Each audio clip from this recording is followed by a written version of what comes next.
Hello, this is Dr. Wendy Wood, and we're going to be looking at biological aging, talking about theories, and also looking at the cardiovascular and pulmonary systems in particular.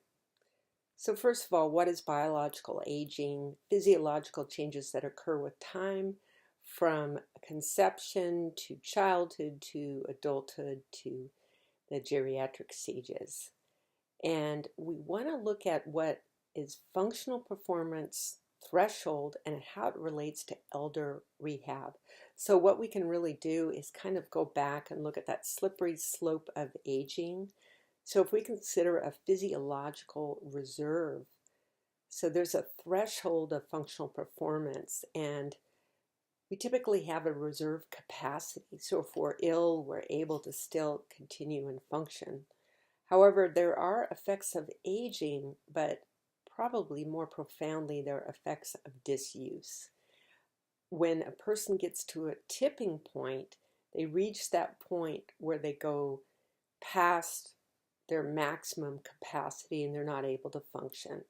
So usually there's an unexpected increase in demand that disrupts that homeostasis. So aging is not a disease. Aging is normal. However, there are diseases associated with aging. Mostly, these are due to lifestyle changes. And those would be like smoking, poor nutrition, sedentary lifestyle is huge, chemical exposure, and UV light exposure. Disuse really is changes that are attributed to aging that are reversible with exercise. So we want to make a comparison between aging, disease, and disuse. So looking at age versus disuse changes, there are changes associated with both aging and disuse. Increased body fat, decreased lean body mass due to loss of skeletal muscle mass, sarcopenia, decreased metabolic rate, decreased muscle strength, decreased activity level, decreased energy requirement, food intake not adjusted downwards. So the person's metabolism goes down, but they're still eating as much. Brings the person back to number one, which is the increased body fat. So changes that are associated with aging, it doesn't mean that they're caused by aging. We want to use the term associated. Want to consider again what percentage of lifespan is attributed to genetics versus environmental lifestyle. So we talked about this before, and the biological aging theories do look at intrinsic factors attributing about 35% of the person's genetic or physiological makeup. And extrinsically, we can make changes either in the positive or the negative direction, 65%.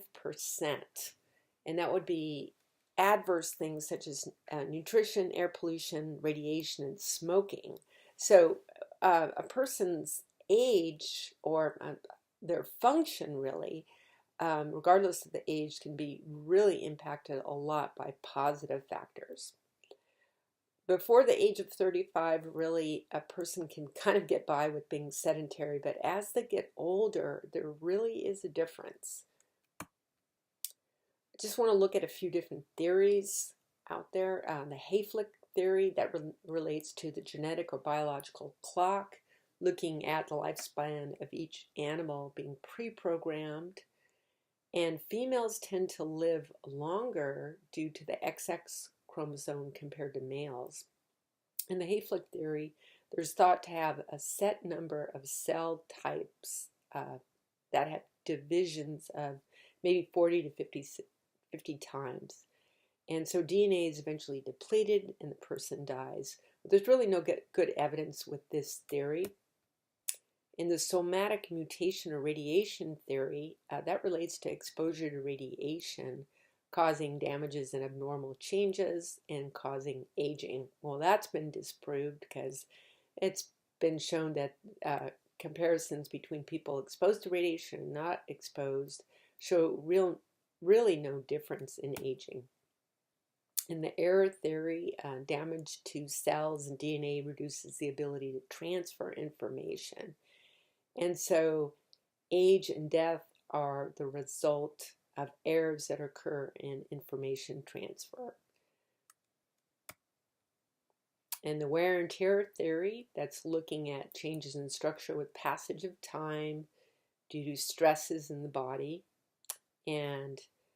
But this doesn't really account for the abilities of the body to regenerate.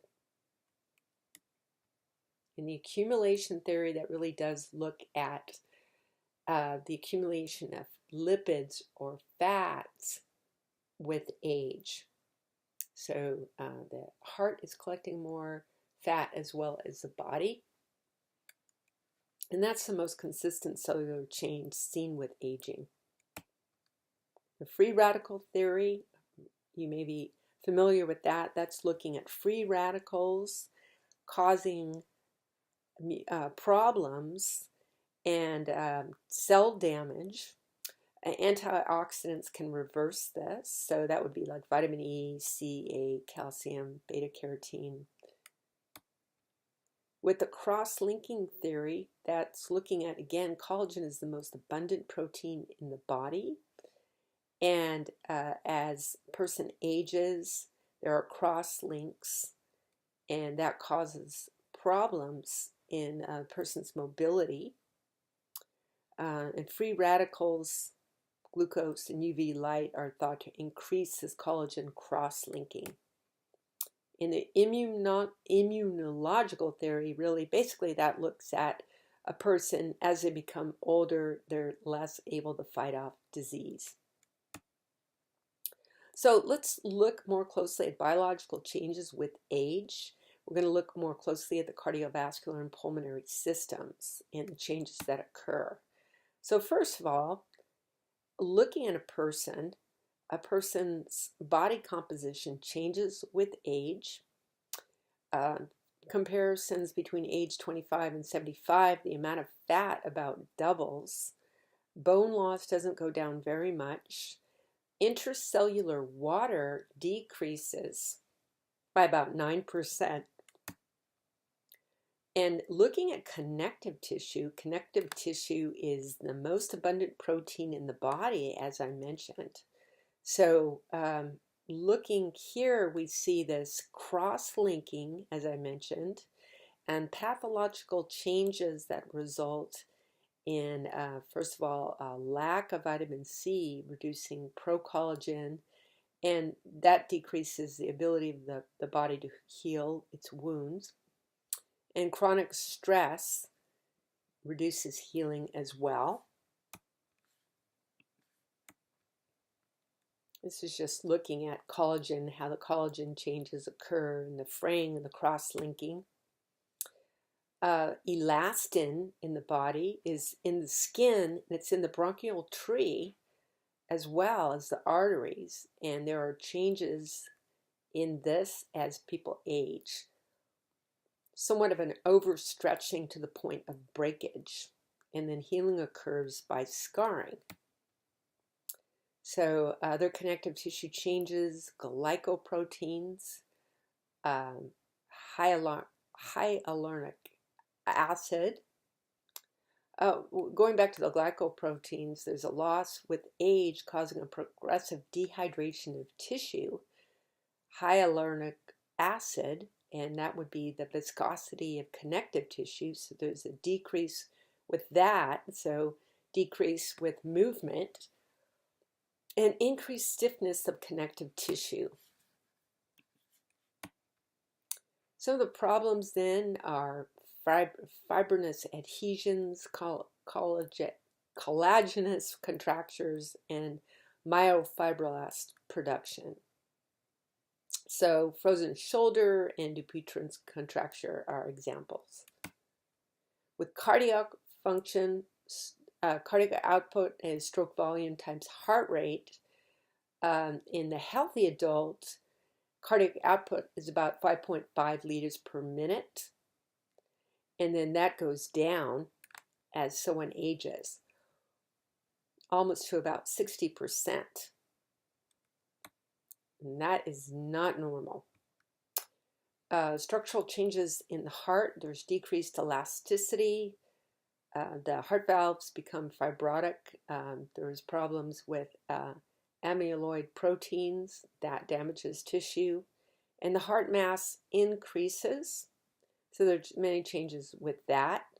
One of them being an age-related left ventricular hypertrophy, which is common. Blood vessel changes, decreased elasticity of arteries, walls become thicker and stiffer, and atherosclerosis and arterial sclerosis, characterized by plaque formation. So this is just looking at an artery with cholesterol buildup. There are problems with conduction, decreased pacemaker cells, falling out after about age 60. So by age 70, there's only about 10% the number as compared to the young. So 50% of elders have been reported to have electrical conduction abnormalities even at rest. Some of the clinical problems, the supine at rest heart rate is usually unchanged. Sitting decreases with age due to altered autonomic function, and there's a diminished heart rate variability with postural stress. So stroke volume is usually unaffected by age. Blood pressure, normal blood pressure would be 120/80. And typically blood pressure increases significantly from 20 to 80 years old. The systolic pressure tends to increase throughout life, but the diastolic pressure increases until about age 60 and then kind of stabilizes. There tends also to be a widening of pulse pressure with advanced aging. Many elders are not treated for high blood pressure until their blood pressure is over 150/90. Postural hypotension, that's due to decreased sympathetic activity.